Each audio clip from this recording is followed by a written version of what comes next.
ఇది ఇక్కడ చేసుకోవటం అనేది ఒక శుభదినంగా భావిస్తూ చేసుకోవటమే కాక,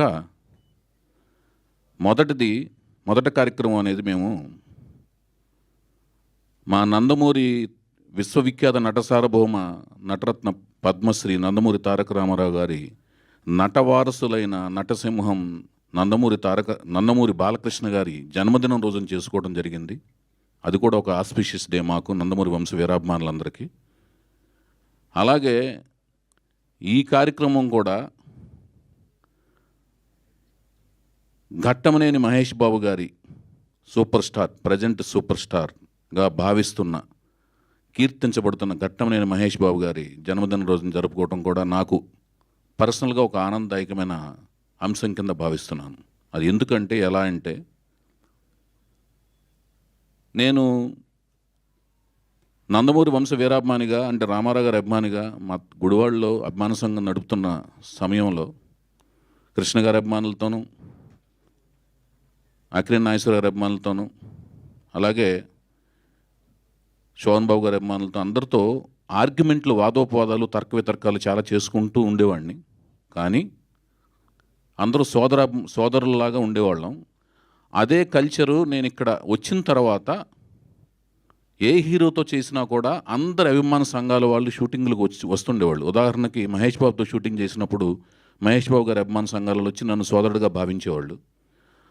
అలాగే నేను నాగార్జున గారితో షూటింగ్ చేస్తున్నప్పుడు నాగార్జున గారి అభిమాన సంఘం వాళ్ళు వచ్చి కూడా షూటింగ్లో నన్ను సోదరుడిగా భావించేవాళ్ళు.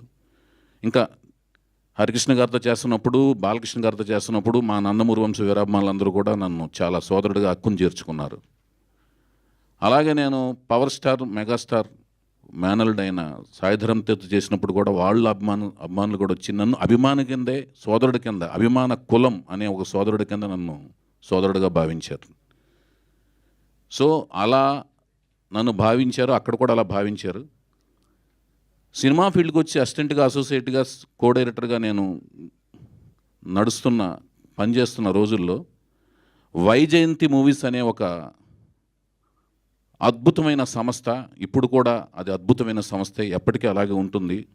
మా నందమూరి తారక రామారావు గారు దానికి పేరు పెట్టారు. దానికి ఆ సంస్థ ఎప్పటికీ అలాగ విరాజిల్లుతూనే ఉంటుంది. ఆ సంస్థలో నేను అసోసియేట్గా, కో డైరెక్టర్గా పనిచేస్తున్నప్పుడు అశ్విని దత్ గారు నాకు మాట ఇచ్చారు, దర్శకుడిగా నేను చేస్తాను చౌదరి అని. అందువలన అక్కడే ఉండిపోవటం జరిగింది. ఆయన ఒకానొక సందర్భంలో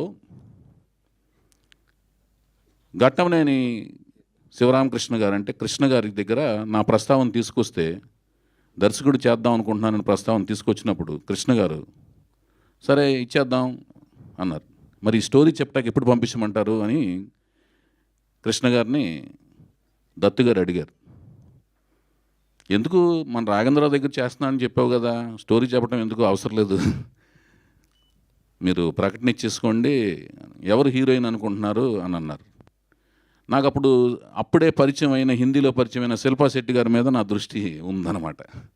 సో శిల్పా శెట్టి గారని నేను చెప్పటం. సో అప్పటి బిఏ రాజు గారు ఈ కృష్ణ గారి అభిమాన సంఘంలో సూపర్ హిట్ మ్యాగజైన్ రన్ చేస్తుండగా, ఆ సూపర్ హిట్ మ్యాగజైన్లో ఫస్ట్ న్యూస్ లాగా వచ్చిందనమాట. వైవిఎస్ చౌదరి దర్శకత్వంలో వైజయంతి మూవీస్ బ్యానర్ మీద కృష్ణ గారు హీరోగా, శిల్పా శెట్టి హీరోయిన్లుగా, వైవిఎస్ చౌదరి దర్శకత్వంలో అని నా మొట్టమొదటి ప్రకటన వచ్చింది. మొట్టమొదటి దర్శకత్వం అనే ప్రకటన వచ్చింది.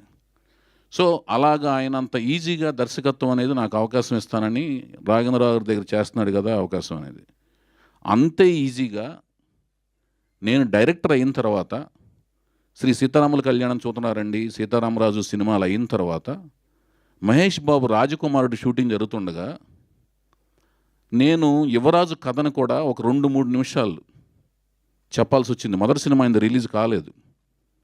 గుడివాడలో నేను అభిమాన సంఘంలో తిరుగుతున్నప్పుడు అభిమానులతో పాటు, కృష్ణ గారి అభిమానులతో పాటు మహేష్ బాబు సినిమాలను చూశాను.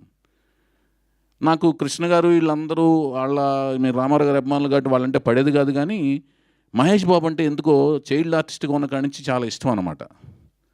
ఆ ఇష్టం అనేది అనుకోకుండా ఆయనకే కథ చెప్పాల్సిన పరిస్థితి వచ్చినప్పుడు ఆ 10 నిమిషాలు 5 నిమిషాల్లో యువరాజు కథ అని చెప్పడం జరిగింది. చాలా సెన్సిటివ్ ఎలిమెంట్ ఆ కథ. అలాగే ఆయనకి వెంటనే నచ్చేసింది. రాజకుమారుడు చేస్తున్న టైంలో సెట్స్లో గోల్కొండ ఫోర్ట్లో 10 నిమిషాలు చెప్తుండగా ఆయనకి వెంటనే నచ్చేసింది.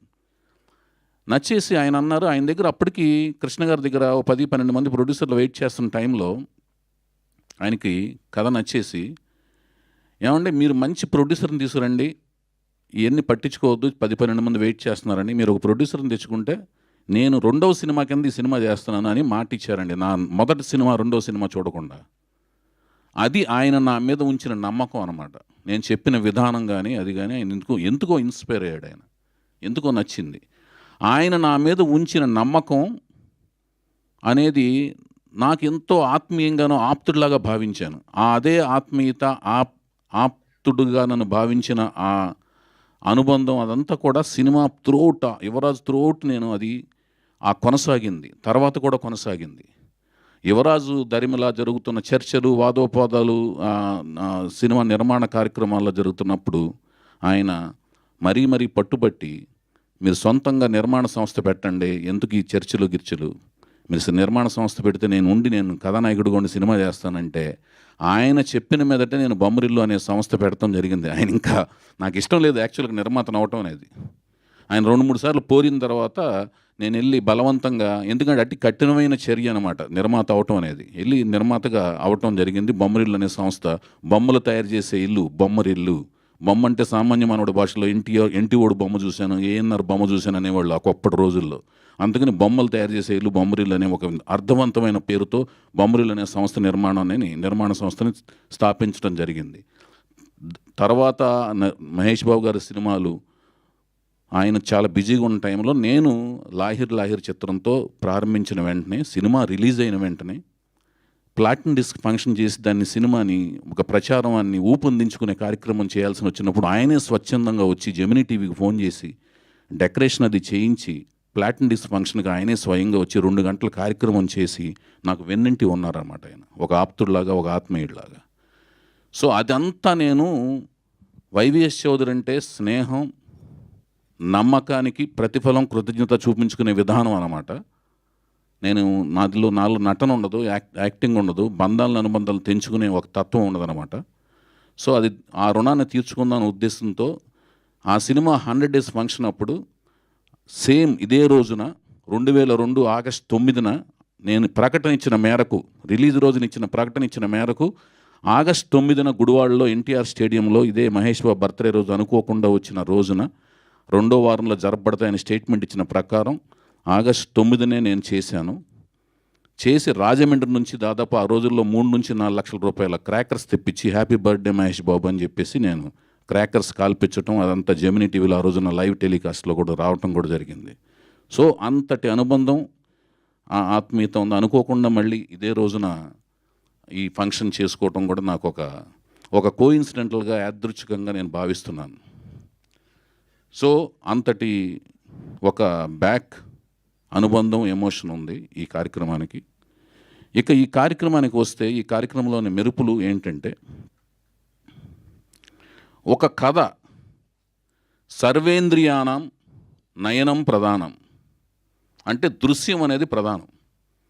సినిమాకి దృశ్యం అనేది మెయిన్. దృశ్యం అంటే కథనం. కథ నేను రాసుకున్నాను.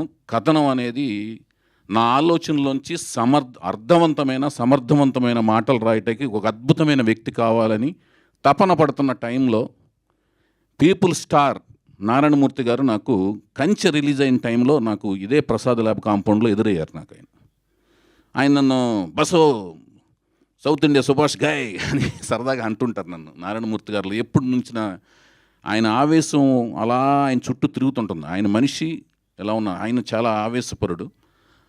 ఆయన కూడా నాకు ఇన్స్పిరేషన్ అన్నమాట. ఆయన ఈవి సత్యనారాయణ గారు నేను బ్యానర్ పెడతాక ఇంకో రకమైన ఇన్స్పిరేషన్ అన్నమాట. సొంత బ్యానర్ పెట్టకపోతే వాళ్ళ ఈవీవి గారు సెకండ్ ఇన్నింగ్స్ లేదు. సొంత బ్యానర్ పెట్టకపోతే పీపుల్ స్టార్ నారాయణమూర్తి గారు మన ఆంధ్రప్రదేశ్కి పీపుల్ స్టార్గా కనపడేవాళ్ళు కాదు. వాళ్ళిద్దరికీ కూడా నేను లాహిర్ 100 డేస్ ఫంక్షన్ అప్పుడు సన్మానం చేసుకున్నాను. 100 డేస్ వేదిక మీద పిలిచి కృతజ్ఞతలు తెలియజేసుకున్నాను. సో ఆయన కనపడి కంచె సినిమా చూసారా, అద్భుతమైన డైలాగ్ రైటర్ వచ్చాడు, చాలా అర్థవంతంగాను సారవంతమైన మాటలు రాస్తున్నారు, వెళ్ళి అర్జెంటుగా చూడండి మీరు అని ప్రసాద్ ల్యాబ్లో కనపడి నన్ను అర్జెంటుగా పీవీఆర్లో ఎదురుగుండా, అప్పుడు సినిమాక్స్ అనమాట, రాఘవేంద్ర గారు సినిమాక్స్లో